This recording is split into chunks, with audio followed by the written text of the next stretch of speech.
હાલો આજ મારે પ્રોગ્રામ કરવા જવાનું છે. અરે ગલતેશ્વર, પણ ઈ પેલા પ્રોગ્રામ કરવાનો છે અને મને ઘણી ખરી કમેન્ટ આવે કે તમે એકના એક કપડાં પહેરો છો, પણ મારે હારે હારા ક્યાં નાખવા અને મારે તો હાલે બધુંય. હું કેવું તમારું?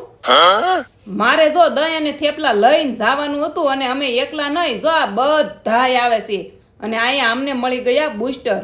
પછી ગલતેશ્વર જવા નીકળી ગયા, પણ હજી ગલતેશ્વર પોગ્યા ન પોગ્યા ત્યાં તો આ બધાય તરસ્યા થઈ ગયા અને હું તો અહીંયા હિસકો ભાળી ગઈ. તો હું પછી થોડી અટકું.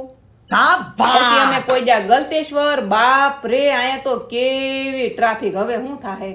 પછી જો જગ્યા ગોતી, બધાય હમાઈ જાય એવી સાયાવાળી. અને હવે અમારે અહીંયા પ્રોગ્રામ કરવાનો છે. બધા પોતપોતાના ઘરેથી ખાવાનું લઈને આવ્યા હતા. દહીં, થેપલા, આલુ પરોઠા, ભેળ, તીખારી, હુકી ભાજી, છાશ, બટેટા ભૂંગળા. અરે ઘણું બધું. ગામડા જેવી મજા આવતી હતી ખાવાની. હા, ખાન પછી હવે મેં કર્યું તો આ બધાય કે અમારે ભાવની કોપી કરવી છે. અને આ કમેન્ટમાં કહેજો તમારે હાલે કે એકના એક કપડા. Wait and watch. તો મળીએ નેક્સ્ટ વિડીયોમાં. જય દ્વારકાધીશ. Like, share, subscribe.